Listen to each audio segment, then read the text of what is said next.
É isso, galera, tudo ok? Estamos ao vivo. Boa noite, boa noite, boa noite, boa noite, Mardoni. Boa noite, Pepe. É dia importante hoje, na terça-feira. Saber muita coisa importante aqui, como foi que ele chegou a esse patamar de vice-prefeito de Fortaleza, a quarta capital maior do estado do Brasil, né? Nosso queridíssimo Elcio. E o caminho é estreito, viu? Acaba ser vice-prefeito numa cidade dessa. Meu patrão, meu vice-prefeito, boa noite. Prazer, honrado de estar conversando com você aqui, meu irmão. O prazer é meu, a oportunidade de poder conversar, debater, enfim. Talvez esclarecer alguns assuntos. Legal. Acho que vai ser uma super oportunidade. E eu que parabenizo você, pessoal, não só pelo cast aqui, pelo que você está promovendo em termos de oportunidade das pessoas poderem falar não só sobre vida pessoal, mas profissional, mas também, claro, pelo seu desempenho lá na Câmara dos Vereadores, como vereador da cidade de Fortaleza, um dos 43 representantes da nossa cidade, que tem grandes desafios, e esses desafios eles precisam do apoio sempre de uma Câmara de Vereadores que seja atuante e que contribua para o bom sucesso da gestão. É verdade. Que bom estar aqui nesse momento, e as suas palavras aí só como música pra gente. Pesa muito, tem um peso muito grande. Eu lembro de um evento que a gente foi junto, e você deu uma palavrinha, falou sobre mim, a gente gravou e soltou, e eu fiquei muito lisonjeado. Mas Mardoni, sabia que o Elcio é sociólogo, professor, presidente da Implafor, presidente do PSDB Ceará, vice-prefeito, que a gente está apresentando ele como vice-prefeito, mas sabia que ele é isso tudo. Eita, sabia não. É uma enciclopédia, né? É bom. Enciclopédia, Enciclopédia, né? Mas, Elcio, eu queria começar mais ou menos em cima do que o Mardoni falou. Como é que chegou até aqui, para chegar? Como é que foi a carreira? Conta um pouquinho da tua vida, da tua história pra gente, assim, desde o começo. E pessoal aí, muita gente hoje sabe que o Elcio, vice-prefeito da cidade de Fortaleza, mas a galera não sabe que o sol é quente, né, Elcio? Bastante quente. Rapaz, eu sou um batalhador brasileiro como você. Uma pessoa que muito sonhadora, que saiu lá do interior com o desejo de vir para a capital e conseguir ascender socialmente, melhorar a minha vida e a vida, obviamente, da minha própria família. Mas eu nasci em Cascavel, no Paraná, por acaso, na verdade. Minha mãe estava grávida, foi para o Paraná com meu pai e voltaram. Eu nasci em 74, mas logo no final já de 76, no meio de 76, a gente já estava lá em Aiuaba. Então passei 2 anos, na verdade, em Cascavel, no Paraná, e fui criado em Aiuaba. Meus pais são de Aiuaba, minha família é lá de Aiuaba. Com 7 anos eu vim para Fortaleza e vim de fato com esse sonho de estudar, de batalhar na vida. Meus pais são batalhadores. Minha mãe é semi-analfabeta, meu pai é semi-analfabeto. Ambos trabalhavam com comércio. Minha mãe cuidava de casa, mas tinha comércio. Meu pai era comerciante, passou a vida toda trabalhando com comércio. Teve uma experiência na década de 80 como vereador lá na cidade de Aiuaba. Ele foi vereador político, né? Vereador lá na cidade de Aiuaba, ainda pelo PDS, naquela época. Depois ele acabou migrando para o PSDB, que coincidentemente hoje eu estou no PSDB. Então, exato. Mas eu vim para cá, né, e por isso que eu me considero um batalhador, ao mesmo tempo que eu sou um batalhador brasileiro, eu me incluo também numa certa exceção que esse país tem, de que algumas pessoas conseguem aceder porque têm melhores oportunidades ou têm mais oportunidade, enquanto que outras pessoas não têm oportunidade para que elas possam sonhar e realizar seus sonhos. Felizmente, eu tive a oportunidade de sonhar e de realizar o sonho. Aqui em Fortaleza, fui acolhido por essa cidade, que eu amo, faz 42 anos que eu vivo em Fortaleza. Completei 50 anos semana passada, dia 16. Então, é uma cidade que eu amo, que eu tenho uma identificação muito grande com as pessoas. E a minha trajetória aqui na cidade de Fortaleza, depois que eu terminei o ensino médio, fui para a universidade estudar Ciências Sociais. Depois que eu saí da universidade, praticamente passei uma vida toda ministrando aulas nas universidades públicas e privadas, né? Mas também trabalhando em muitos setores e várias áreas. Passei 5 anos como presidente de uma ONG, uma organização não governamental chamada Aldeia, trabalhando com educação e comunicação.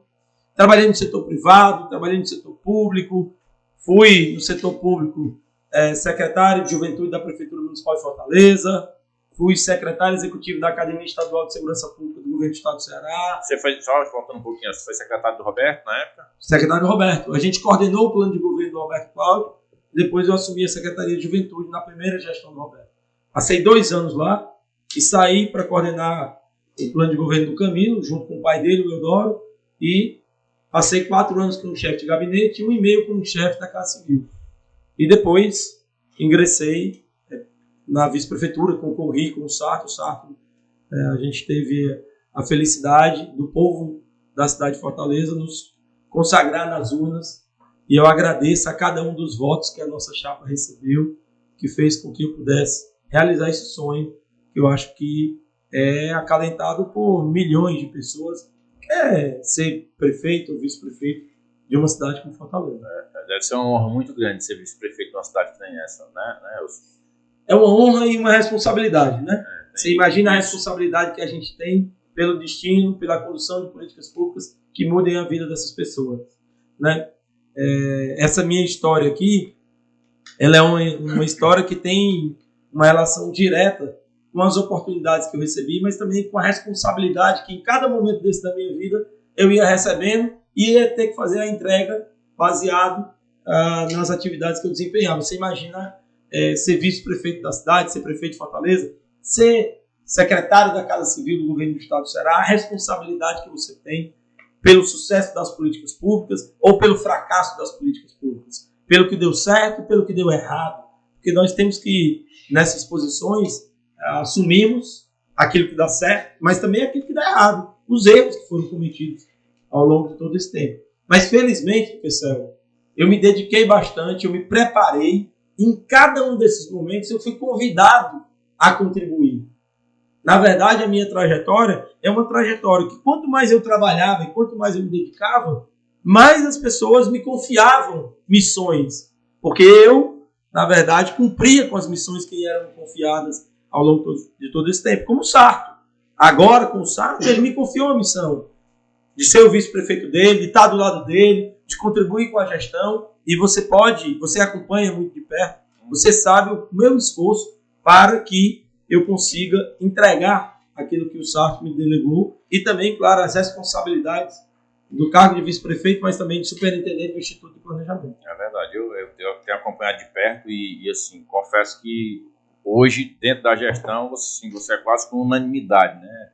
Em termos de afinidade, de carisma, todo mundo gosta de você, todo mundo quer estar perto de você, porque você é um cara que realmente trabalha, é um cara que realmente entrega, então tem contribuído muito para a gestão do nosso prefeito Sarto. Eu tenho acompanhado isso de perto, não temos dúvida disso. Em relação... E tem uma coisa interessante, o PPCL, eu estava chamando de Pompeu, outro amigo meu, mas PPCL, que é o seguinte, eu sempre acreditei que o trabalho é que nos move na vida. Eu nunca acreditei em coisa fácil.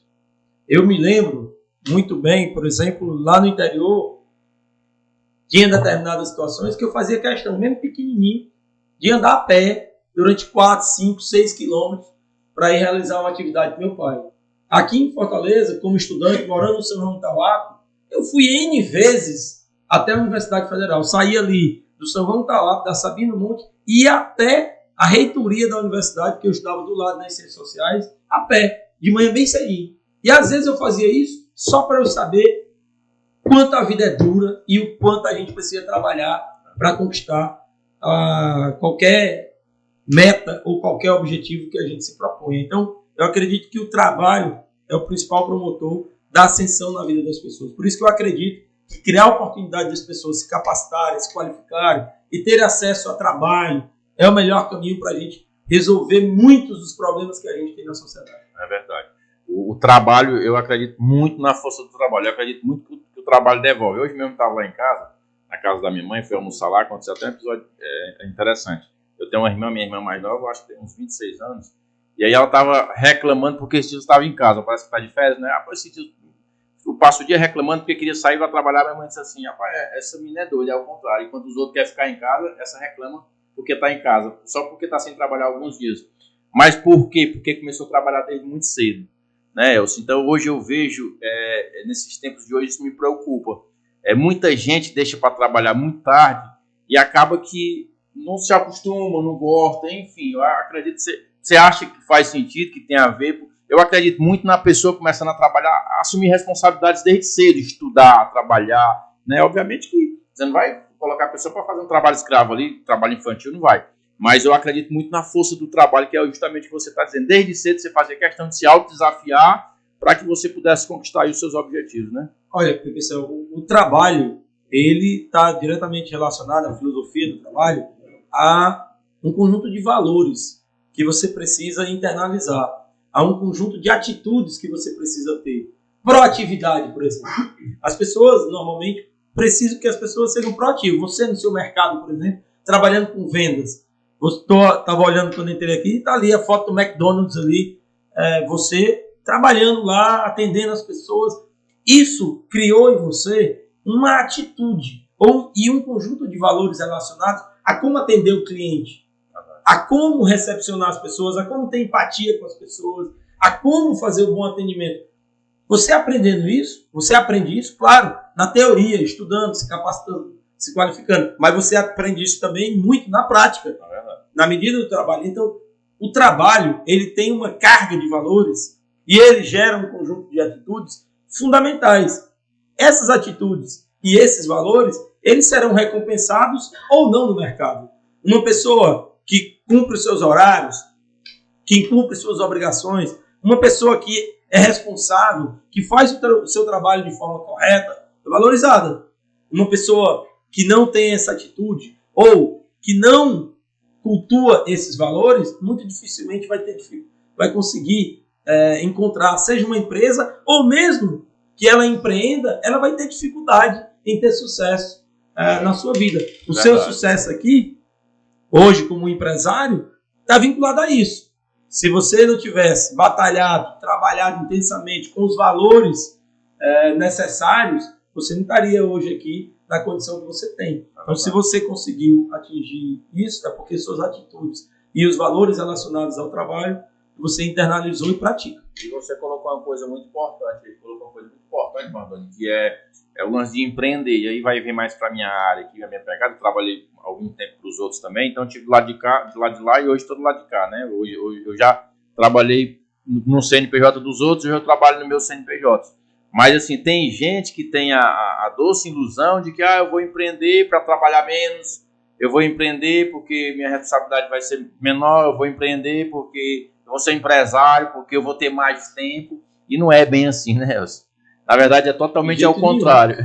Ao contrário. Quem, normalmente, o empreendedor vai ter que se dedicar mais tempo do que qualquer funcionário, porque ele precisa cuidar justamente da gestão da empresa, do ponto de vista financeiro, do ponto de vista dos recursos humanos que ele tem à disposição e do ponto de vista do resultado que essa empresa entrega. E, claro, sempre cuidar para que ela tenha um propósito. Para além da atividade que você desenvolve na sua empresa, a empresa tem que ter uma filosofia, um propósito para além do lucro. Verdade. Eu sempre costumo dizer que, claro que toda empresa tem que ter lucro. É necessário, seja pública, seja privada, precisa perseguir o lucro. Agora, o principal objetivo da empresa, na verdade, é promover o bem-estar de uma sociedade. Seja fabricando um celular, seja fabricando aqui a caneca, seja plantando uva para que a gente possa comer aqui. É verdade. Na verdade, se você achar que porque eu vou ser empresário para ser dono do meu tempo, né? Assim, é bom a gente frisar isso, porque tem gente que acha que é assim. Então, o pessoal que quer empreender aí, não é bem assim. Vale a pena, compensa, né? Futuramente você vai conseguir sim uma independência financeira, conseguir aí uma independência de tempo, mas não é imediato, não. Mas assim, Elcio, eu estou vendo aqui que tu foi um dos idealizadores do Fortaleza 2040. Como é que surgiu isso? Assim, primeiro explica para a gente, né? Como é que funciona na prática, assim, pelo menos na teoria para que a gente entenda, e como é que surgiu, de onde surgiu, assim, em que momento teve essa ideia? Na verdade, isso aí foi parte do programa de governo do prefeito Roberto Cláudio. E, em boa medida, isso estava relacionado diretamente com uma análise de diagnóstico da cidade de Fortaleza, em que você tinha muita descontinuidade, e essa descontinuidade ela é identificada como levando a um fracasso das políticas públicas. na saúde, na educação, na infraestrutura, na mobilidade. Então, primeiro, diagnóstico. Segundo, uma teoria mais abrangente que diz o seguinte: para você mudar uma sociedade, você tem que planejar. Se você não planeja, você não muda. Para mudar uma cidade, você precisa planejar. Se você não planeja, você não muda. Então, a teoria da mudança, ou seja, para mudar uma realidade, está ancorada no planejamento. E esse planejamento precisa ser de longo prazo. Se ele não for de longo prazo, você não vai obter a mudança que você quer. Porque não existe mudança sustentável que aconteça em 1 ano, em 2 anos. A mudança vem com o tempo. Então, foi isso que levou o bom diagnóstico, naquela época que a gente fez da cidade de Fortaleza, para que o prefeito Roberto Cláudio apresentasse um plano de governo, e ao mesmo tempo uma teoria da mudança que diz: com planejamento você muda a realidade, sem planejamento você não muda a realidade. Foi daí que surgiu a ideia: precisamos apresentar à cidade de Fortaleza um programa de longo prazo, Fortaleza 2040. E trabalhamos, apresentamos na campanha, e depois, quando o Roberto assumiu, ele colocou em marcha o processo de construção dessa plataforma. Isso ele assumiu no segundo mandato? Não, no primeiro mandato já. Isso é do primeiro já? Sim, ele foi eleito em 2012, assumiu em 1º de janeiro de 2013 e iniciou a construção do Fortaleza 2040. Ali tu já estava dentro do projeto, já estava sendo... Estava dentro desde o início, e depois, nos 2 anos que eu passei na Prefeitura Municipal de Fortaleza, apoiando justamente o Instituto de Planejamento de Fortaleza para construir o Fortaleza 2040. E veja, PPCL, como isso é interessante.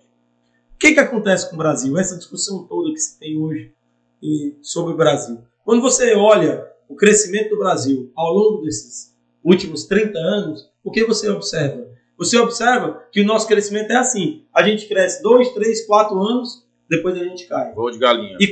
Voo de galinha. E quando a gente cai mesmo.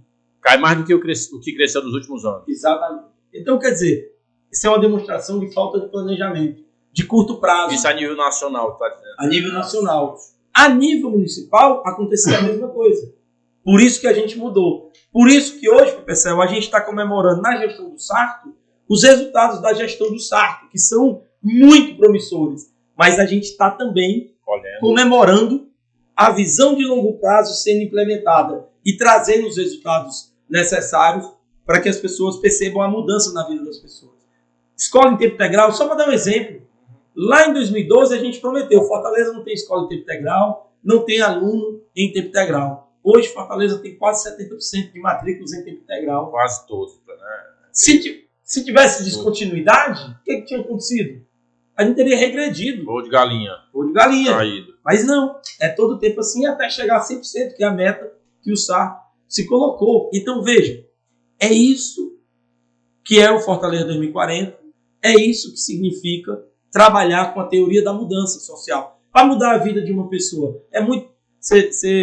eu acho que tem muita gente assistindo a gente que é neopentecostal, ou seja, protestante, cristão, mas também as pessoas que são católicas, mas também eu posso dizer as pessoas que são espíritas.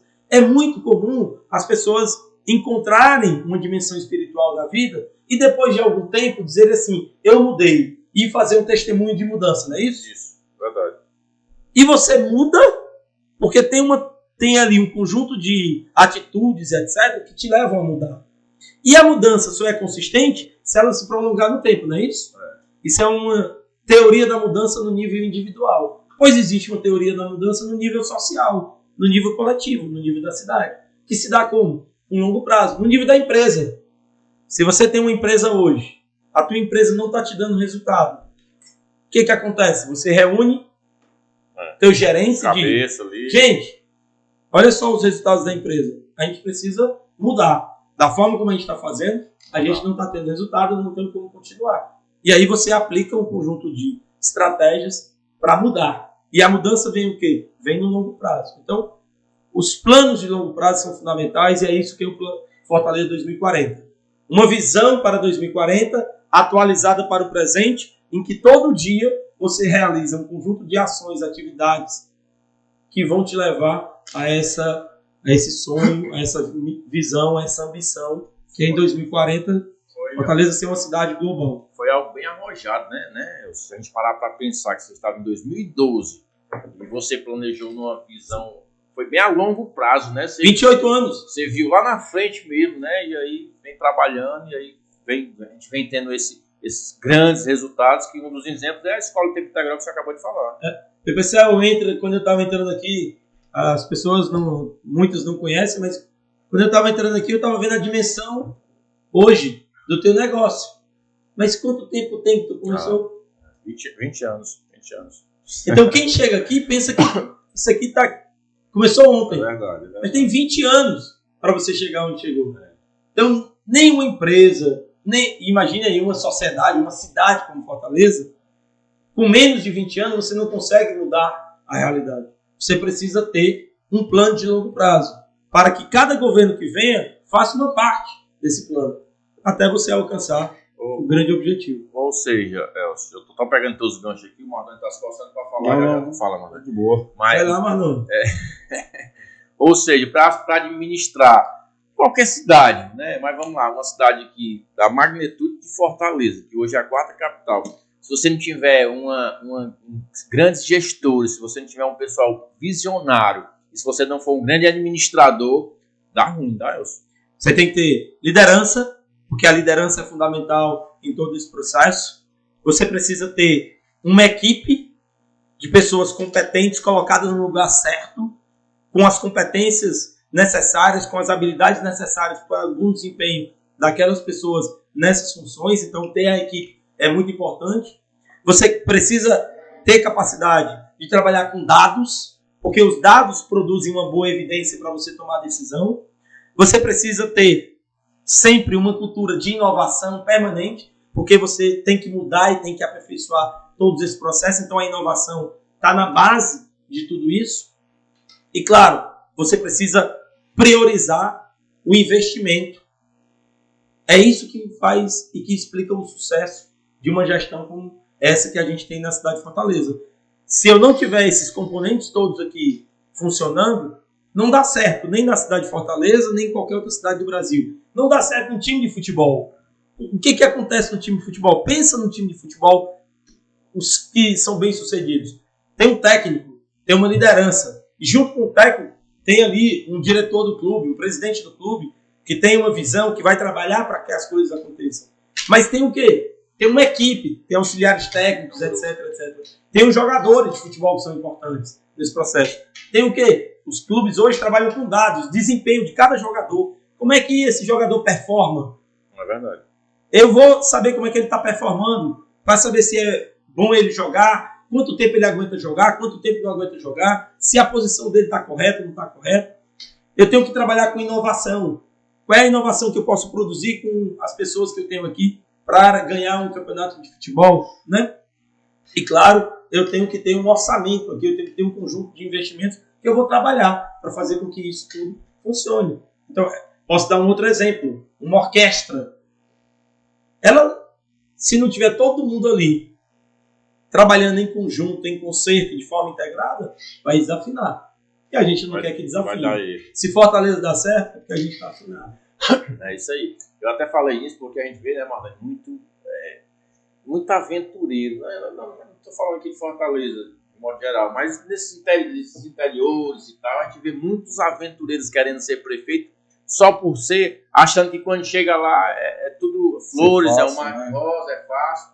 Mas se não tiver todas essas qualidades de um grupo bom, como o Elcio colocou aqui, realmente não tem vai como, para frente, vai para frente. No seu caso aí, você é presidente do partido PSDB, né? Que é um partido de referência no Brasil. Tivemos Mário Covas, Tasso Gereissati. Mário Covas, PDT, PSDB. Foi um dos fundadores, foi um dos caras mais, um ícone, né? Brizola que é PDT, né? O Mário Covas, Tasso Gereissati e toda essa nova geração, eu acredito que a nova geração boa do estado do Ceará vem do PSDB, né? Ciro, essa turma toda aí.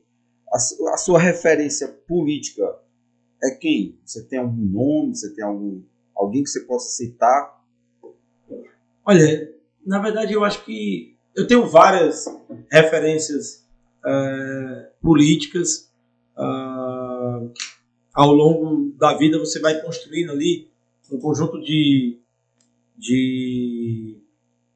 perspectivas relacionadas com exemplos construídos ao longo da sua vida. Né? Meu pai, por exemplo, é uma grande referência política para mim. Sempre foi uma grande referência política.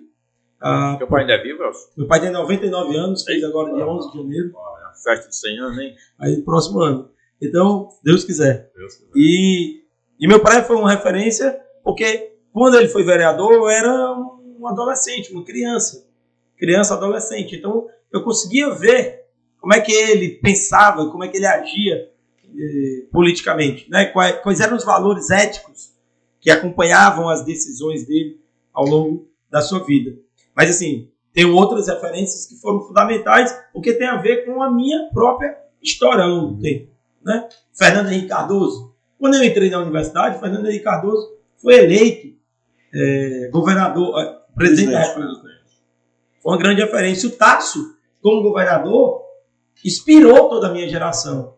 A Maria Luísa, eleita em 85, inspirou toda uma geração naquele momento, ali na década de 80, aquele movimento de ruptura, todo mundo redemocratizando o Brasil, enfim, voltando à liberdade. Então a Maria Luísa, mulher, inspirou dentro da minha casa, minhas próprias irmãs, todas se identificavam com aquela ruptura que estava acontecendo. Você imagina, na política, hoje, ainda a presença de mulheres é pequena, agora você imagina saindo da ditadura no Brasil. 40 anos atrás.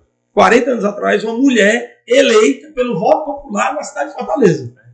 Então, as mulheres todas na cidade, uma boa parte delas, uma grande maioria, foi inspirada por o que estava ocorrendo. O Tasso Gereissati, chegada do Tasso, jovem, com um discurso modernizante, com atitudes completamente diferentes de todos os políticos que a gente tinha referência no passado, grande inspiração.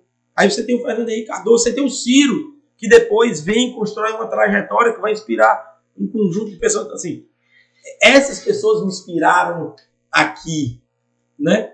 Agora, eu tenho outras inspirações que transcendem o Brasil e que transcendem o estado do Ceará, né? Quando eu, mais recentemente, né, um político como Obama, a forma como ele discursava, a postura dele, etc. Tudo isso é muito inspirador, mas quando você volta e vê um Nelson Mandela, por exemplo, o Gandhi pelo comportamento, pela defesa da não violência. Então, assim, tem muitos exemplos ao longo da minha vida e eu vou buscando o quê?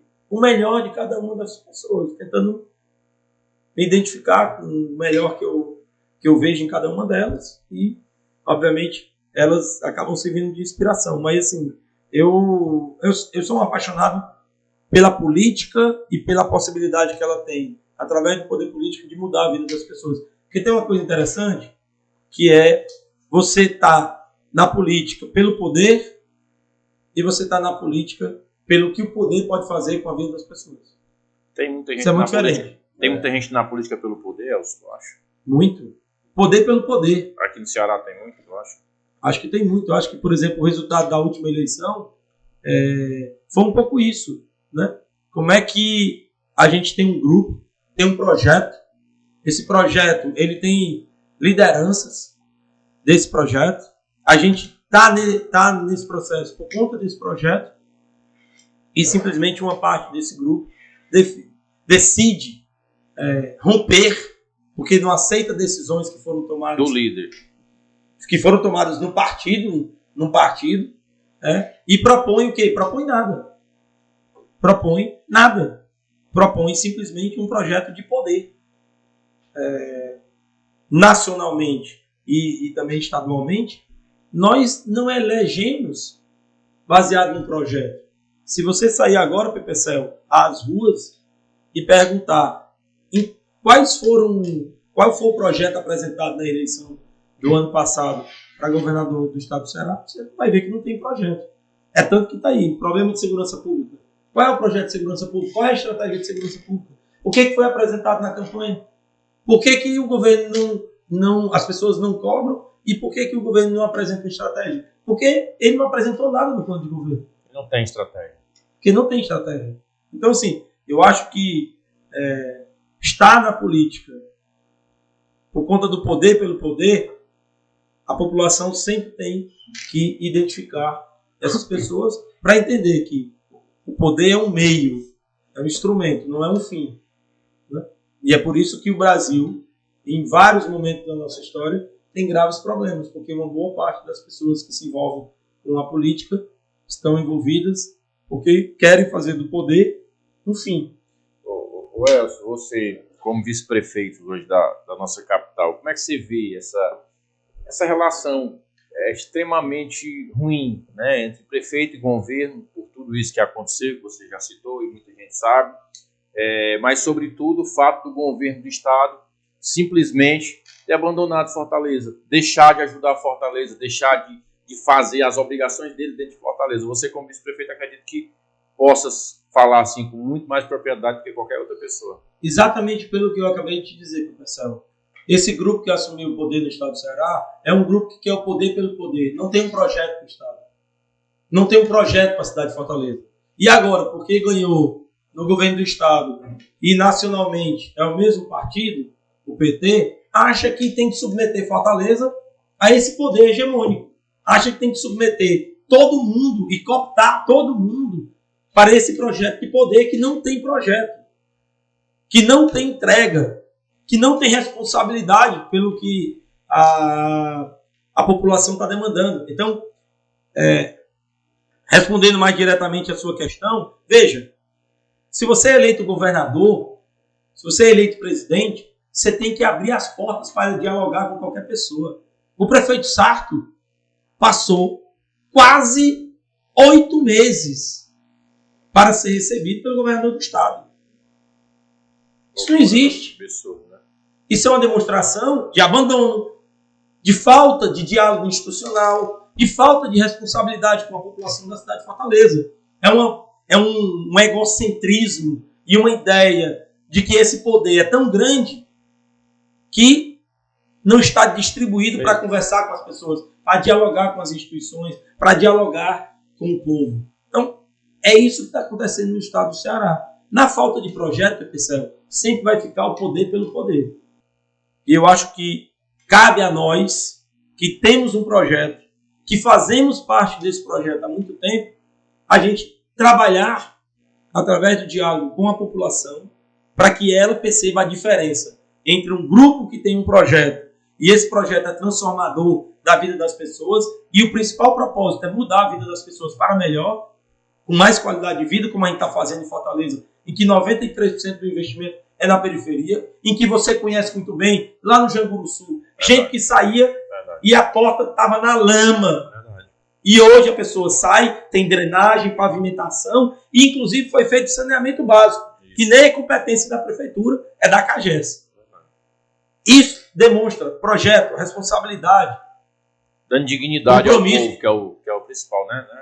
Dando dignidade e baseado na melhoria da qualidade de vida. Então, essa é a questão, pessoal. Então, eu vejo muito essa diferença hoje no estado do Ceará. Quando eu olho para ver o projeto que nasceu lá em 1985, sob a liderança do Tasso, e olho para o contexto hoje do estado do Ceará, eu vejo que é preciso um novo projeto. E essa mudança precisa de um partido que tenha capacidade, ou de uma frente que tenha capacidade de ter pessoas com esse compromisso de construir um projeto e com a competência e as capacidades necessárias. Por isso que a gente constituiu uma frente de oposição com o PSDB e o PDT hoje no estado do Ceará, porque a gente acredita que essa frente de oposição vai se tornar ainda mais ampla, vai ser uma frente ampla de oposição, com ainda mais partidos, e a gente, em algum momento, a população vai saber diferenciar quem tem projeto, quem quer mudar a vida das pessoas, de quem quer o poder pelo poder. E o preocupante de tudo isso que tu falou, né, Elcio, é que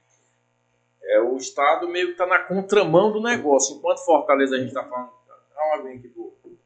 Enquanto a gente está falando que Fortaleza, em 2012, você foi um dos idealizadores aí do Fortaleza 2040, você planejou quase 30 anos na frente. Hoje o Estado, no projeto, que é como você falou, se pedir um projeto aqui, um plano de governo para a segurança, não tem. Se pedir um plano de governo... Então, realmente, na economia. A gente tem que se preocupar, o cearense tem que se preocupar com isso? Bastante. Tem que se preocupar bastante, porque quando você não tem projeto... Olha, um projeto é o quê? Uma bússola. Se você não tem um projeto... Guia. É um guia. Se você não tem um projeto, você não sabe justificar nem o que está acontecendo. Vou dar um exemplo para você na economia. O que está acontecendo na economia? A economia do estado do Ceará está passando por uma mudança. Muitas empresas estão fechando.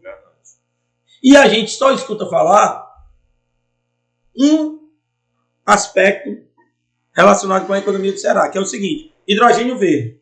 Como se o hidrogênio verde fosse resolver todos os problemas do estado relacionados com a economia. Mas a economia é muito mais do que isso. Cadê as outras dimensões? Qual é o projeto? Para onde é que nós vamos? Quais são os objetivos? Essas empresas que estão fechando serão substituídas pelo quê? Estão fechando por quê? Estão fechando por quê? Está faltando o quê? O que está faltando? Sim. Ninguém sabe. Então, aí você vai para a saúde. Qual é o projeto na saúde? Ninguém sabe responder. Então, veja, está faltando bússola. A bússola está quebrada. E aí, quando a bússola está quebrada, você sabe o que acontece, né? É quando um carro em que a barra de direção quebra. Você fica desgovernado. Fica à deriva. A deriva, que é o que nós estamos hoje. Eu sempre falo que eu uso um ditado nas minhas reuniões, eu digo que quem não sabe onde quer chegar, a qualquer lugar lhe serve. Então, pronto. Você governar o estado e assim, estava redondinho o estado, né? Assim, estava no rumo, né? Na verdade, tinha um projeto que a gente acreditava que esse projeto teria continuidade. Essa ruptura é uma ruptura, inclusive, com um projeto que estava vigente e que vinha sendo tocado pelo governo anterior. Veja, na área de segurança, eu ajudei a construir o Ceará Pacífico. Eu ajudei a construir a nova estratégia de segurança pública para o estado do Ceará.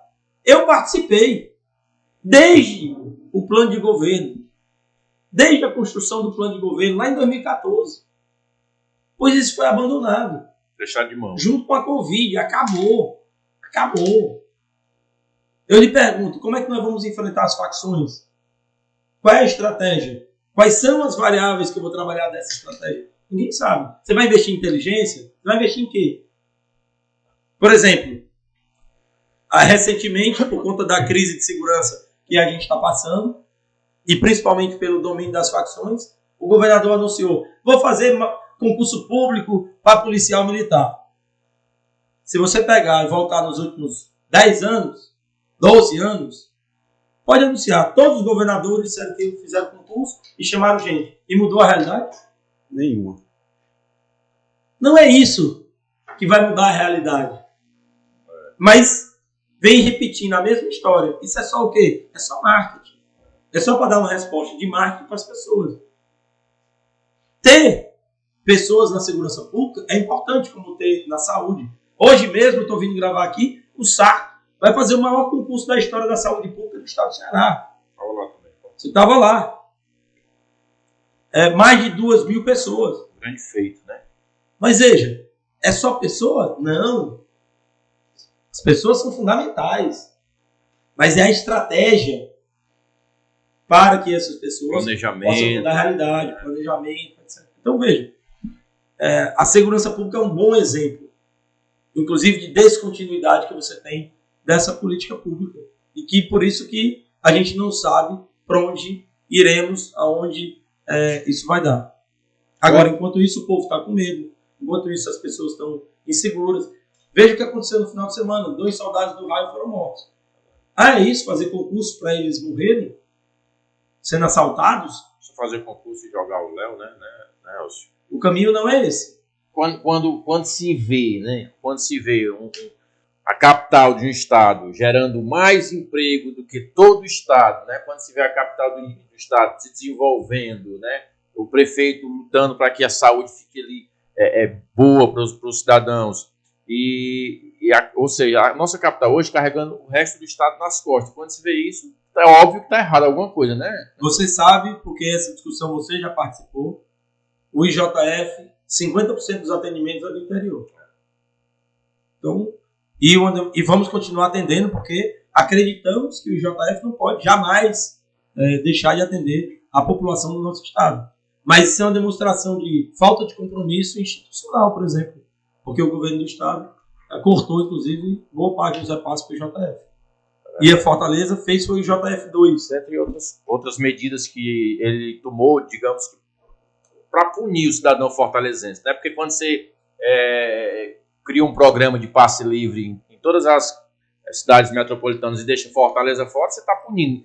Quando você deixa de fazer o repasse do IJS, você está punindo. E quando você deixa de fazer o repasse do transporte público, você está punindo o cidadão fortalezense. Aqui o passe livre, que foi aprovado pelos vereadores. Vamos lá, de forma unânime. Aqui o passe livre é para todos, do município, do estado, das universidades, públicas, privadas, todo estudante com a sua carteirinha tem o direito. Isso é que é política pública feita sem se basear, seja na ideologia, sem se basear na questão partidária. Pensando no povo, né? Pensando nas pessoas, no melhor para as pessoas. Mas por isso, voltando, questão hoje que o governo do estado não olha para as pessoas, olha para o partido. Não olha para as pessoas, olha para a ideologia. Não olha para as pessoas, olha para os interesses de um pequeno grupo. Plano de poder, né? É isso. Não, eu ia fazer uma pergunta até sobre essa questão do governo do Elmano, né? O atual governo. Como é que você faz a sua avaliação dentro do que é pouco tempo, né? A gente tem pouco tempo ainda, né? Mas qual é a avaliação que você pode fazer? Péssimo, bom, ruim? Olha, eu não sei se eu vou entrar nessas categorias aí de péssimo, ruim. Não vai ranquear não, né?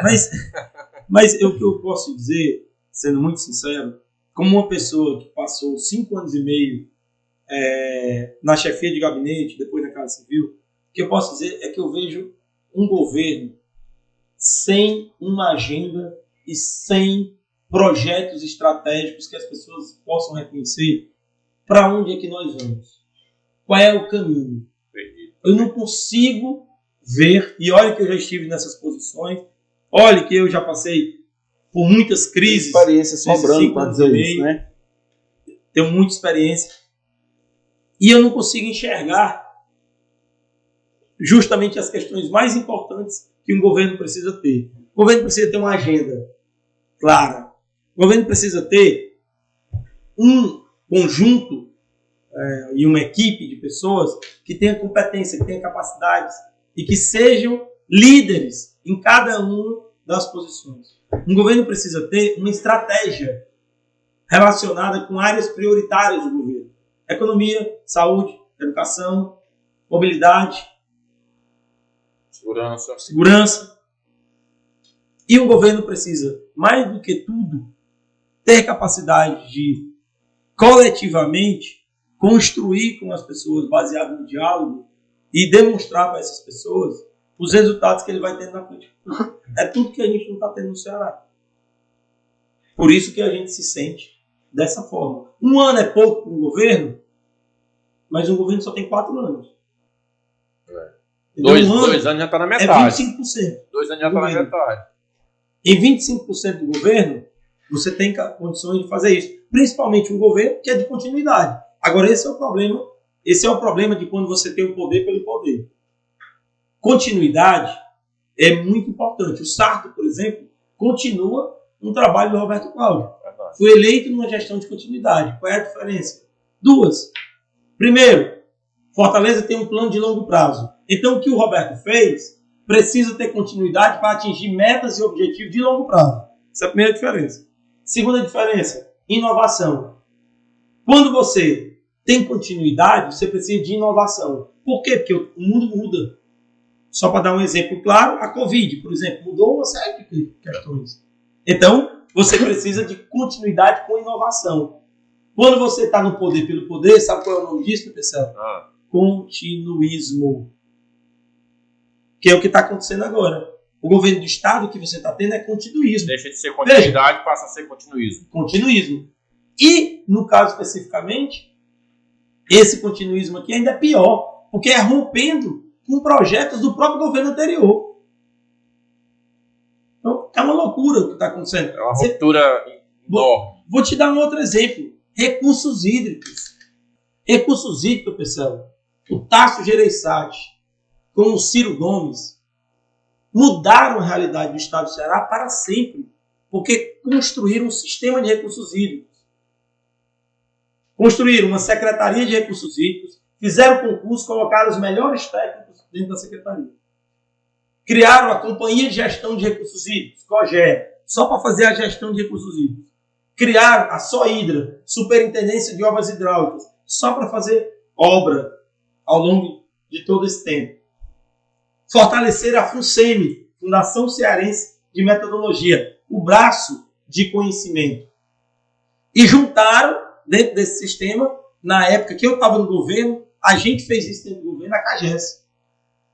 Veja, pois esse sistema de recursos hídricos foi entregue para um deputado federal que tem outras qualidades, mas jamais qualidades necessárias para tocar uma das pastas mais importantes do estado do Ceará, que é a gestão de recursos hídricos. PPCL sem água, porque água não é cerveja, mas sem água a gente não poderia nem fazer o programa, porque a gente ia ter um problema de hidratação.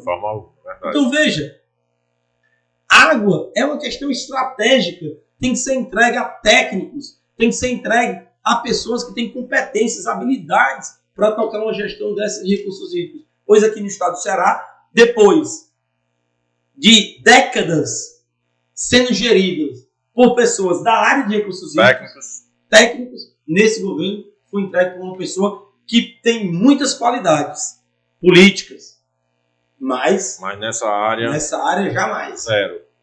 Agora, por que fizeram isso? Poder, mais uma vez, pelo poder. Distribuição de poder. Distribuição de benesses, né, para você abrigar pessoas e tudo mais. Fazer política dentro do governo para obter governabilidade será sempre importante. Todo governo no mundo todo faz isso. Agora, você não faz isso para, digamos, gerar um atraso, um retrocesso e destruir políticas públicas que hoje são referências fora do Brasil. Tem que ter o mínimo de preocupação com aquela pasta, com aquela área, né, Elcio? O mínimo de preocupação com a vida das pessoas que estão lá na ponta, professor. O mínimo de preocupação com o desenvolvimento econômico, porque sem água não tem economia também não. É verdade. Ô Elcio, você falou muito aqui do Tasso e do Ciro, citou eles como grandes referências suas, e eu acredito que eles sejam grandes referências de pelo menos 90% dos políticos cearenses, né, que realmente, na minha opinião, são os dois maiores políticos cearenses, ou um dos dois maiores, e até do Brasil, né? Na verdade, são grandes nomes do Brasil. Eu fiz até essa pergunta ao Ciro no dia que ele teve aqui com a gente. Eu disse, Ciro, santo de casa faz milagre, porque, assim, na minha opinião, santo de casa não faz milagre, tem um ditado, né? E aí é aí que eu queria chegar. Você acha que santo de casa não faz milagre porque foram dois grandes nomes, são dois grandes nomes na política. E o Ciro se candidatou aí 4 vezes a presidente, eu acho, né? E nunca chegou, né? E a gente sabe que ele é um dos mais, se não for o mais preparado do Brasil, né? O Ciro Gomes ou Elcio? Eu não tenho dúvida de que o Ciro é um dos melhores quadros que nós temos na história da política brasileira desses últimos 500 anos.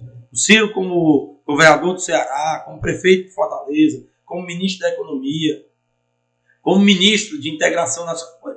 Vou te dar um exemplo.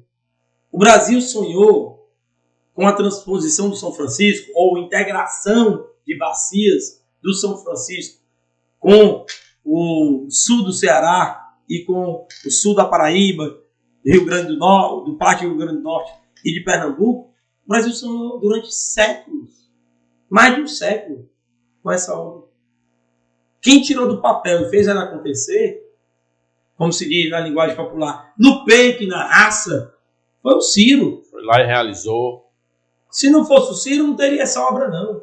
Então, o Ciro, ele tem muita inteligência, tem muita capacidade de trabalho e tem excepcional capacidade de execução, de fazer as coisas acontecerem. Agora, de fato, a política, ela não necessariamente premia os melhores. Infelizmente, nós temos um sistema partidário e esse sistema partidário, na verdade, não foi a população brasileira, foi o sistema partidário que não permitiu que o Ciro um dia pudesse chegar à presidência da República. Foram os partidos que em vários momentos tiveram a oportunidade de dar para o Ciro a chance de ser presidente e não deram essa chance dele ser presidente. E quem perde é nós, os brasileiros. Quem perdeu foi o Brasil. Quem perdeu foi o povo brasileiro a chance de ter um grande líder como o Ciro como presidente da República. O Brasil seria outro se tivéssemos tido a oportunidade de ter o Ciro, e tivemos essa oportunidade em vários momentos, mas infelizmente o sistema partidário brasileiro não aceitou, não percebeu que ele era a figura mais capaz. Preparada, né? É importante você falar aí um pouco dos feitos do Ciro, porque na verdade o Ciro é jovem ainda, né? Mas ele começou tão novo, dá a impressão que ele é bem mais velho do que realmente é, né? O cara foi ministro com 32, 33 anos, assim, a história política do Ciro realmente é um fenômeno. E os mais jovens, né, vê o Ciro ali naquele volta e meia ali esquentado, volta e meia tem alguma polêmica envolvendo ele, né, Elcio? E aí acaba que ele ganha ali a antipatia de algumas pessoas porque vê ele como um grande quadro, vê ele como uma pessoa inteligente, mas aí por conta desse temperamento dele, que como ele explicou pra gente aqui, que as situações onde ele explodiu, qualquer um de nós explodiria, né? O cara chegar a chamar tudo de ladrão na tua cara sem tu responder, é um processo penal, tu vai estressar mesmo. Mas assim, onde é que eu quero chegar? É importante que se diga que o Ciro, ele não somente é muito preparado, como ele já provou que é muito preparado fazendo, realizando, que nem você falou, né? Sim, eu acho que ele é um lutador, né? O Ciro luta para ter um país melhor, né? E como todo lutador, ele é um apaixonado. E como todo apaixonado, tem momentos em que você explode, né? A paixão fala mais alto. Né? Fogo, né? A paixão é fogo. Né? O fogo da paixão é o fogo. Mas ele é um apaixonado pelo Brasil. Né? Ninguém faria o que ele fez se não fosse completamente apaixonado pelo país e completamente apaixonado por um sonho, que é de ver um país melhor. Eu posso dizer a mesma coisa, pessoal. Eu sou uma pessoa apaixonada pela cidade de Fortaleza, pelo Ceará e pelo Brasil. Enquanto eu estiver vivo, eu vou lutar de forma apaixonada para mudar esse país, para mudar essa realidade.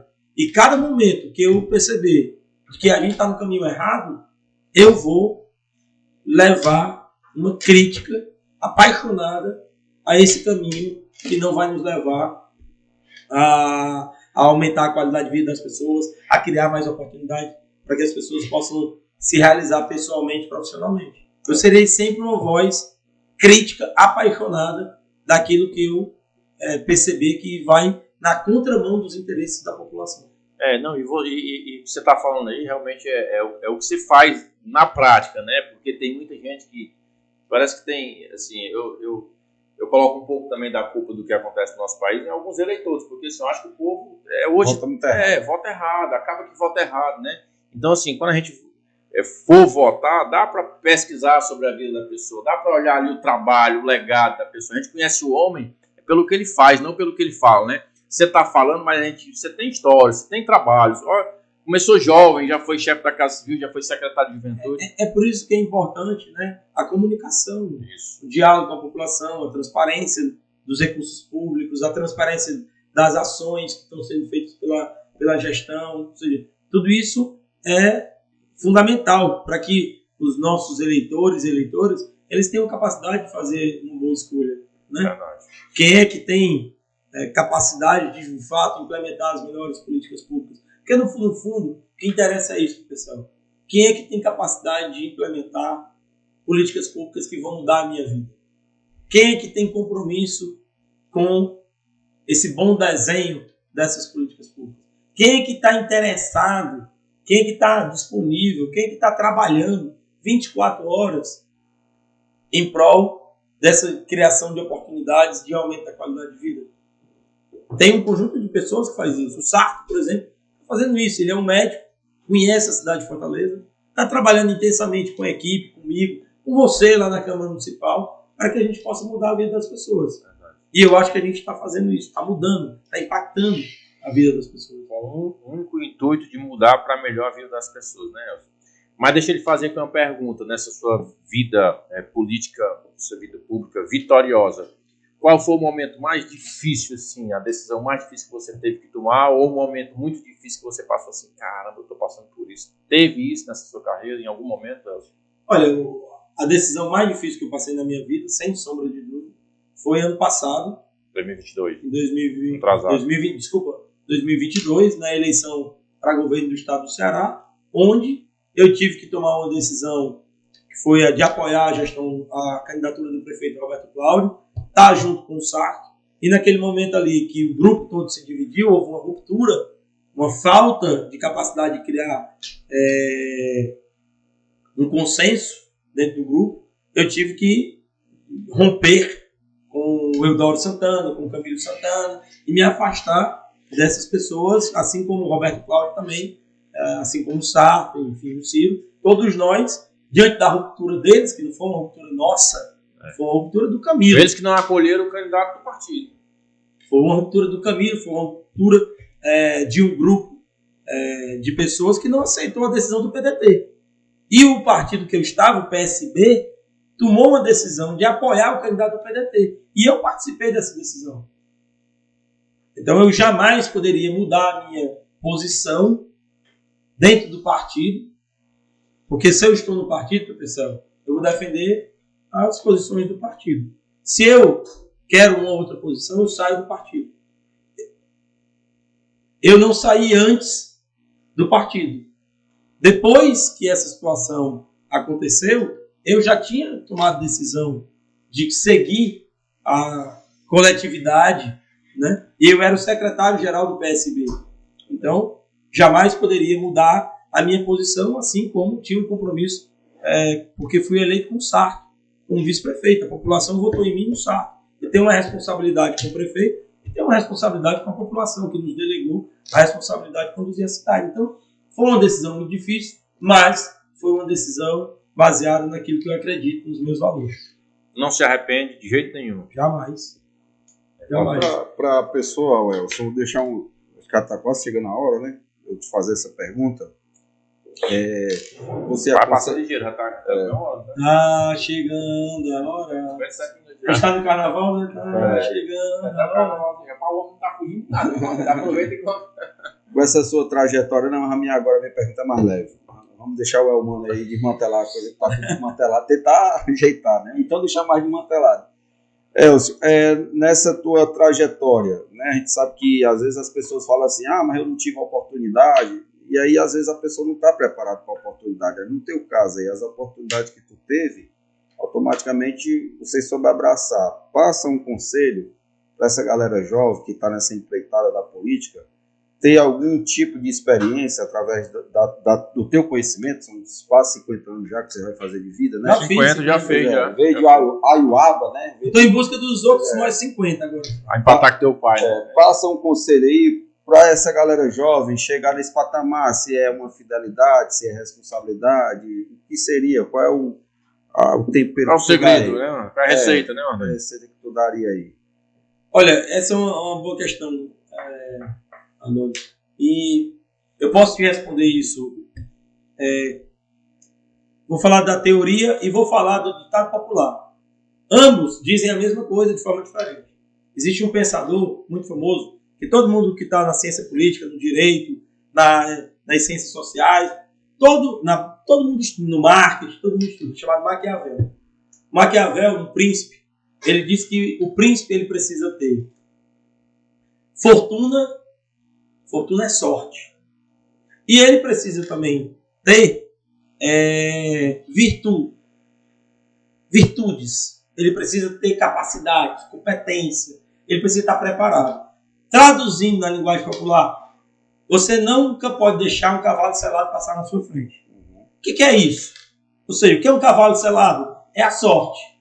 Oportunidade. Agora, se você não estiver preparado para a oportunidade, vai embora. O cavalo vai embora e você fica. Então, você precisa, e na vida aparecem muitos cavalos selados na sua frente. Não aparece só uma vez, não. Aparece várias vezes. Você tem que estar preparado para esse cavalo selado que vai passar na sua vida. Então, você precisa se preparar. E como é que você se prepara? Primeira coisa, ser uma pessoa extremamente curiosa. A curiosidade é fundamental no ser humano. É a curiosidade que nos move. Então, seja curioso, seja curiosa. A segunda, busque conhecer. Invista no conhecimento. Importantíssimo, né? Todo mundo tem capacidade de se dedicar, de aprender qualquer coisa.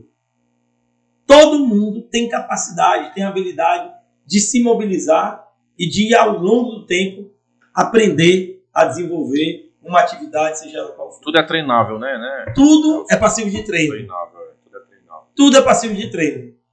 Às vezes, claro, você já não consegue mais, por exemplo, quer aprender tênis, jogar tênis. Tênis é um esporte que você aprende como infância. Mas se você quiser ser competidor, mas você pode, com 50 anos, aprender a jogar tênis. A brincar. Então, conhecimento. Invista no conhecimento. Busque conhecer. Seja curioso e busque conhecer as coisas. Terceiro, nunca na sua vida ache que você está cansado. Sempre você pode se dedicar um pouco mais. Sempre você pode se dedicar ainda mais para atingir o teu objetivo. O cansaço, ele chega, você descansa e continua. Não pode parar, né? Mas não pode parar. Cansou, descansa. Cansou, descansa. Cansou, não pode gerar desistência. Legal. Quarto, erre e aprenda com os erros. Faz parte da vida errar e aprender com os erros que você tem na sua vida. Ninguém é perfeito, ninguém age com perfeição a todo tempo, 24 horas da sua vida. Você vai errar. Aqui era para eu dizer uma frase, não disse. Queria dizer uma coisa, disse outra. Assim, você vai errar. Mas chegar em casa, vou assistir um vídeo com a gravação do PPCel. O que eu fiz de bom? O que eu fiz de errado? Qual foi a minha postura? O que é que eu posso melhorar? O que é que eu posso melhorar? Na vida é assim. Em tudo. Então, o erro é importante como forma de aprendizado. Né? E claro, finalmente, em último lugar, eu acho que você tem que sonhar. Uma pessoa que não sonha, ela nunca vai realizar nada. Né? Então você tem que sonhar. A vida é sonho. Tem sonhos que são impossíveis, tem sonhos que são possíveis, tem sonhos que vão se realizar, tem outros que não vão se realizar, mas nunca deixe de sonhar e nunca deixe de perseguir seu sonho. Show. Isso não é um conselho, não. Isso é uma aula, mano. É uma aula. Como diria Rick Chert, meu irmão, chuteira amarrada. Chuteira amarrada. Minha já tá. Tem que estar com a chuteira amarrada. Rick Chert conta a história que o técnico chama, vem Mardoni, tu? Aí ele, não, eu vou calçar a chuteira. Não, vem tu, tá com a chuteira amarrada, vai. Inclusive, essa é o lance da oportunidade de se aproveitar, né, Elcio? Se você tá num jogo, aí o treinador te chama, aí você, peraí que eu vou aquecer ainda, vou amarrar minha chuteira. Como é? Não, vem cá. Vem outro, vai embora. Você falou um negócio interessante, que na vida passa muitos cavalos selados, né? Eu acho que você, por ter sido chefe da Casa Civil, o cavalo selado que passou devia vir com a sala de ouro, uma racilha tava frouxa. Aí você ia, cair lá na frente, ou então o pé ia encaixar no estribo.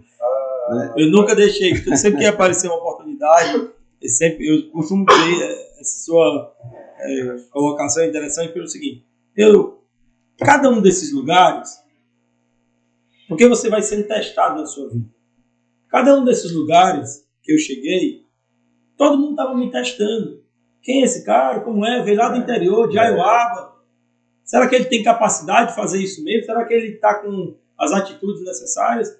E eu sempre fui lá e entreguei aquilo que me pediram. Entregou até mais, senão tu não tinha, né? Sempre entreguei, aliás, mais do que me pediram.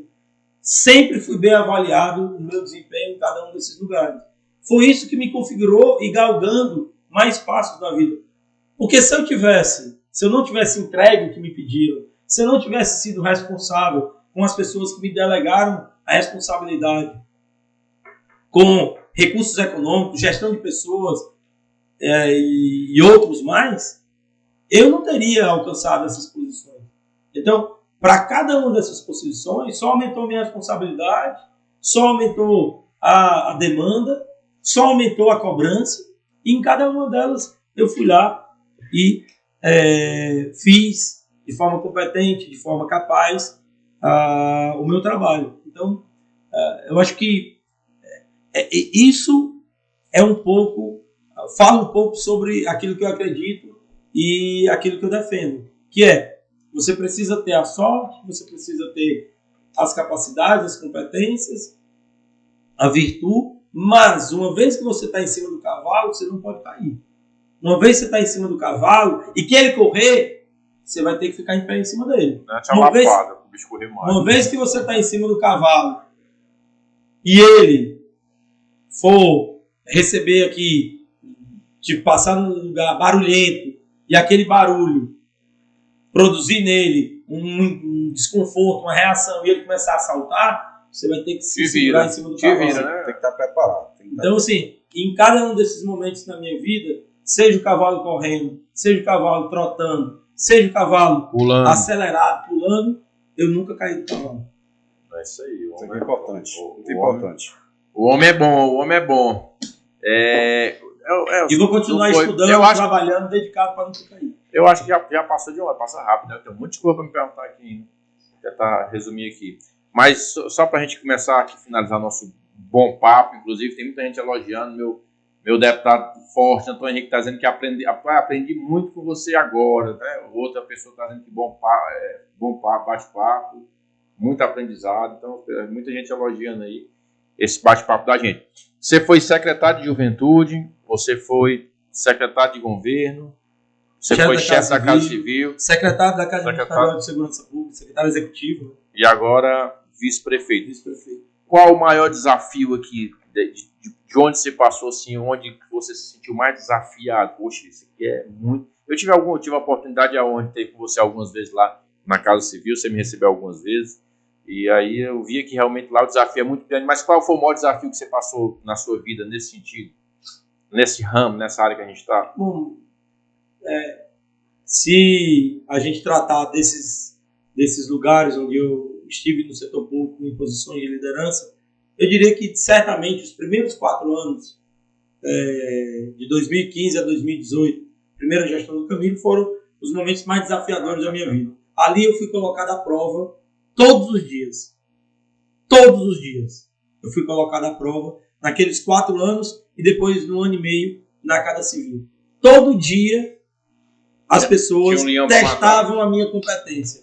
Os deputados, você sabe que os políticos, quando você é jovem, eles vão testar, porque eles têm muito mais experiência que você, testar suas habilidades. É só acaba com as coisas. Eu fui testado por toda a Assembleia Legislativa, os 46 deputados. Fui testado pelos deputados federais. Fui testado pela oposição, pela situação. Fui testado na minha competência para liderar o secretariado. Fui testado nos meus conhecimentos. Fui testado na minha capacidade de dialogar. Fui testado na minha capacidade de enfrentar crises. Eu praticamente fiz um doutorado em crise, porque nós vivenciamos crise na saúde. É PhD em crise agora. Crise na segurança pública, crise ambiental, crise econômica, crise financeira, crise política, crise no sistema. E só crise grande, né? Só crise grande. Não é nada de crisinha, não, né? É um negócio mesmo. E aí, ao longo de tudo isso, ao longo de todo esse tempo, pelo menos você pode ir atrás, o pessoal pode se manifestar. Nunca ninguém chegou para dizer que eu não enfrentei bem todas essas adversidades ao longo desse tempo. Então, pessoal, eu acho que esse foi o momento mais desafiador da minha vida toda. Foi justamente esse período que eu passei lá e me preparou, claro, não só para o presente, mas também para o futuro. Porque você está vivendo e porque ainda vai vir, né?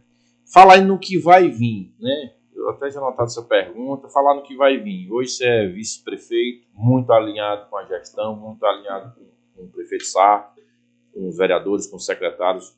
É muito trabalhador, muito realizador, muito atuante. Qual o projeto para esse ano? Dá continuidade? Vai colaborar de outra forma? Você pensa em continuar como vice do prefeito Sarto? Existe alguma coisa? Pode falar também, se não puder, tranquilo. Não. O que é que você pensa nesse sentido? Posso falar sobre tudo. Eu fui eleito com o Sarto. O nosso projeto, ele é extremamente realizador na cidade de Fortaleza. A gente vem cumprindo com tudo aquilo que a gente prometeu e a gente vem cumprindo com a tarefa que é de continuar implementando o plano de longo prazo da cidade de Fortaleza. Tem uma ótima relação com o Sarto. O Sarto além de termos uma relação política, tem uma relação pessoal com ele, de admiração, de amizade com ele. Quero que a gente continue juntos até o fim da gestão e claro, que a gente possa construir um projeto e ser apresentado para a reeleição. O PSDB hoje, partidariamente, é aliado do PDT, grande parceiro da gestão, temos buscado trabalhar juntos. Eu acho que é o partido que tem mais contribuído para a gestão do Sarto, é o partido de confiança do prefeito Sarto, é um partido que está completamente disposto a dar continuidade com inovação a esse projeto na Prefeitura Municipal de Fortaleza. Então, temos uma grande liderança que é o senador Tati Ereissati, né? E queremos continuar e marchar juntos. Agora, o PPCL, você sabe, política tem aí um momento em que temos que sentar à mesa e tomar essas decisões. Essa é a vontade do PSDB, eu acho que também é a vontade do prefeito Sarto, e eu tenho certeza de que com aquilo que a gente está fazendo, com o compromisso que nós temos, com a responsabilidade que nós temos, e da forma como a gente vem conduzido a Prefeitura Municipal de Fortaleza, não tenho dúvida de que o Sarto tem tudo, né, para ser reeleito prefeito da cidade, e o PSDB, claro, quer estar junto com ele para que a gente tenha um novo ciclo de mais 4 anos para acelerar esse processo de transformação social. Ótimo, muito bem, excelente. Mais do que respondido, né, Martoni? Com certeza. Eu queria só voltar aqui um pouquinho e fazer essa pergunta para a gente finalizar, depois a gente se despedir aqui e falar um pouquinho dos nossos parceiros. Eu aproveitei quando você falou do futuro, mas aí agora eu queria dar um cavalozinho de pau e voltar, quando tu fala do teu grande desafio que foi na Casa Civil, né, que você passou lá 3 anos, 1 ano e meio. Ao todo foram quase 4 anos, né? 5 anos e meio. 4 com o chefe de gabinete e 1 ano e meio com o secretário da Casa Civil. Ao todo 5 anos e meio. Então, assim, você vinha desse grande desafio, foi ser vice-prefeito, e todo mundo sabia, né? Todo mundo sabia da sua grande amizade com o Camilo, com o ministro Camilo, com o pai dele, o doutor Eudoro. E aí você já falou que foi o momento mais difícil, um dos momentos mais difíceis da sua vida dentro da política. Mas assim, em algum momento ele te chamou para conversar, ele tentou te convencer a ficar, a apoiar o projeto dele, existiu essa conversa ou não? E aí eu te deixo muito à vontade, se não quiser responder também, fica muito à vontade. Não tenho medo de falar sobre relações e sobre como elas aconteceram. Bom, em primeiro lugar, deixa eu te falar, pessoal, amigo mesmo eu nunca fui do Camilo.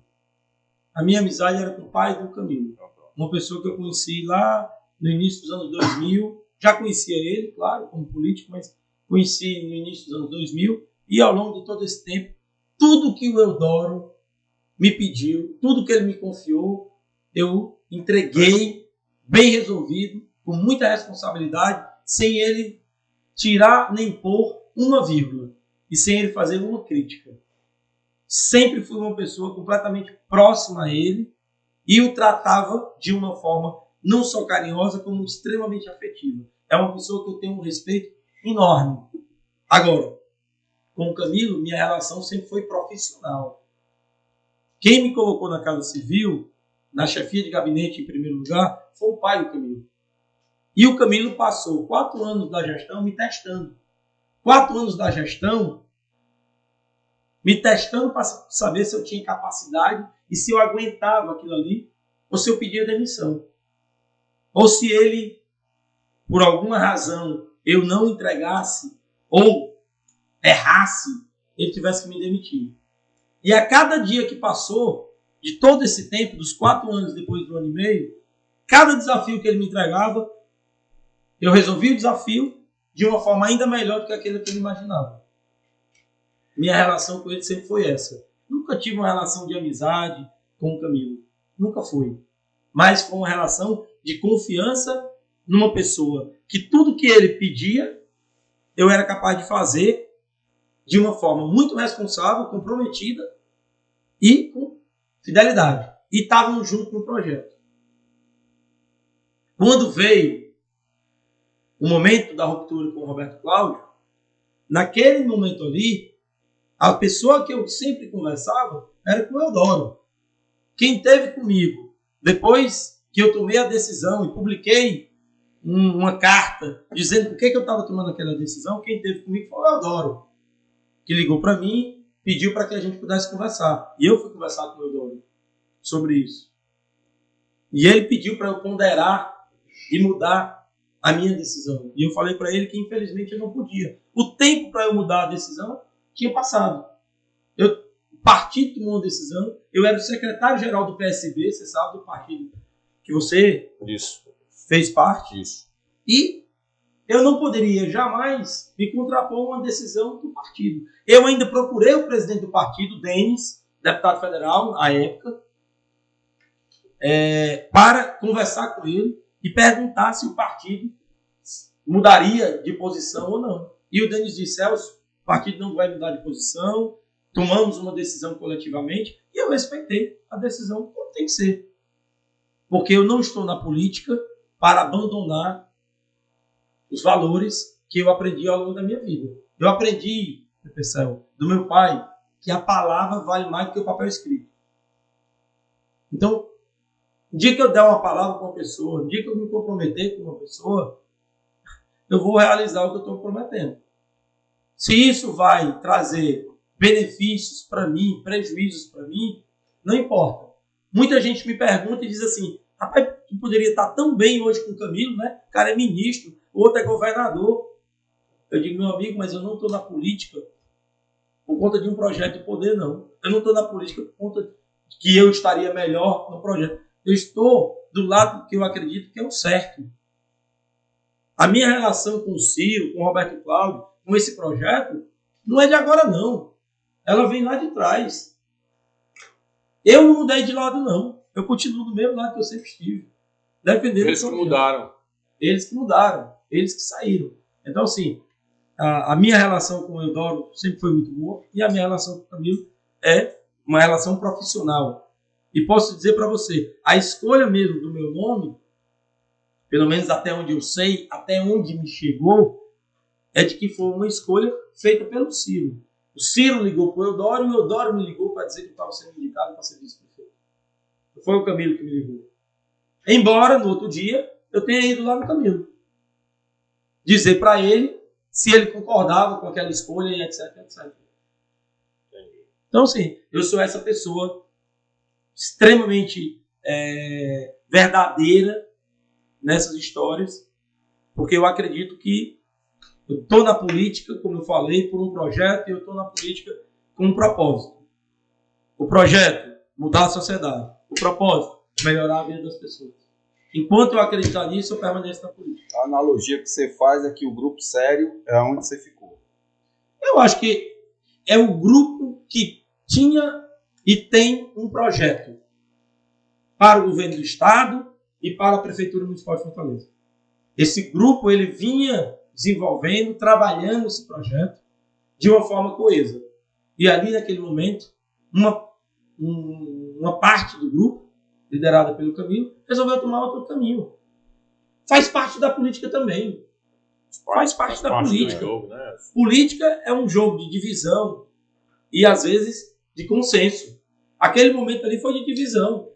É parte do processo político. Eu não tenho nada contra a tomada de decisão que foi feita pelo Camilo e pelo grupo liderado por ele. Nem porque isso, eu acredito que faz parte da política. Agora, eu tomei outra direção, porque eu acredito e continuo acreditando que a gente deve fazer política de uma outra forma.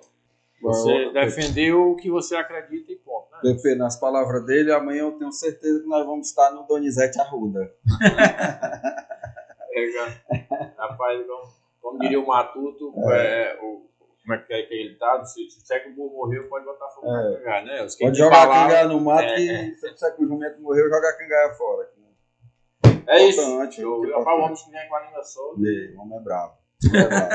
Sou rapaz, sou bravo não. O homem é bom. Quanto tempo, Rafael? Sou muito calmo. Eita, estourou, velho. Fala, Martão, boa noite. Tem uma figurinha que eu mando pra todo mundo aí, muita pessoa que se comunica comigo, recebe, tranquilo, de boa, tranquilo, hoje, good vibes. Será que a conversa tá ruim? A gente estourou o tempo e ninguém nem percebeu. Agradecer, agradecer a sua presença, lhe desejar boa sorte, que Deus lhe abençoe com muita saúde, que você possa continuar a ser essa pessoa coerente, né? Eu acho que a política brasileira, principalmente aqui no estado do Ceará, precisa muito de pessoas verdadeiras E você vem de uma velha guarda, mas vem com uma postura que a gente precisa ouvir, a gente precisa estar perto para aprender. Parabéns, tá? Homem é bom, vamos dar aula. O meu vice-prefeito, e aqui é o que a gente queria deixar aqui a lembrancinha do programa para você. Só uma singela lembrança aí, um presentinho do nosso programa. Se você usar o bonezinho, tem a canequinha, tem o copo. Aqui, agradecer a você. O kit aqui, maravilhoso. É o kit, dizer que nós estamos honrados e pedir para você se despedir da rapaziada aí, que a galera gostou de verdade do bate-papo, viu? PPCL, Adonis, eu quero agradecer a oportunidade de estar aqui com vocês, ter passado essa 1h20. Foi super rápido. Depois, se você me convidar, eu volto aqui novamente para a gente continuar o bate-papo, falar sobre outras coisas. Mais que convidar. Mas é uma oportunidade, uma honra para mim também. Eu acho que eu gosto muito de estar nesses lugares, de estar dialogando. Minha vida e meu processo de formação tem a ver com a atividade de professor. Então, em qualquer um desses lugares, eu estou sempre aprendendo. Legal. Com o debate, com a discussão, com as questões. Então, eu me sinto super feliz. Quero agradecer a toda a nossa audiência, agradecer a oportunidade também e o fato deles terem acompanhado essas questões aqui que você levantou, que o Adão levantou, e que me deram a oportunidade de esclarecer e dizer que o Sarto, o Elcio e todo o nosso time estão extremamente preparados para continuar mudando a nossa cidade, para continuar transformando a nossa cidade com um grande objetivo de se transformar numa cidade que seja a melhor para se viver, para se trabalhar e para se divertir. E tudo isso a gente faz ouvindo as pessoas, trabalhando junto com as pessoas, promovendo políticas públicas que sejam mais eficientes, que reduzam desigualdades. E com a parceria, claro, dos nossos vereadores. Tamo junto. Tamo junto. Estamos no caminho certo. Como diz o Rodinho dos Amigos, as coisas estão acontecendo. Estamos no caminho certo. Aí, meu microfone tá legal aí, tá? Faz com esse microfone. Hoje eu tô num dilema aqui com esse meu microfone. O bicho não tá ficando legal. Não. Você mudou completamente a minha vida. É isso, galera. Boa noite a todos. Agradecer a Deus por estarmos aqui todos juntos. Agradecer a audiência de vocês. Super importante nessa terça-feira. Amanhã tem mais. Amanhã tem mais, né, Mica? Explica aí. Amanhã, tem mais amanhã? Amanhã tem mais. Vou deixar no sinuca de bico, né? Amanhã tem mais. Amanhã a gente vai ver como é que faz aqui, mas vai dar tudo certo. Agradecer aqui mais uma vez a você, dizer que, meu irmão, quanta honra você aqui. Você não bateu papo, não. Você deu aula. A gente ficou só escutando aqui e chega a cochilar, né? E a galera gostou demais também. E é isso, galera. Siga lá a nossa página. Se inscreve lá no nosso Instagram. Dá esse moral pra nós lá. Vai lá, se inscreve. Segue o Instagram, segue o White, segue o TikTok, né? Segue o nosso TikTok, segue as nossas páginas, dá essa moral pra nós lá, que toda segunda e quarta a gente tá por aqui. E quando a gente tivesse uma atração especial, terça-feira a gente tem também. O Guto não gosta muito não, Rafael ali, ou de preguiça, mas a gente também. É isso, galera, brincadeiras à parte, boa noite, que Deus abençoe, tamo junto, valeu, Mardoni, tamo junto. Valeu, nóis. Obrigado, galera, valeu. Valeu, gente. Tamo junto. Valeu.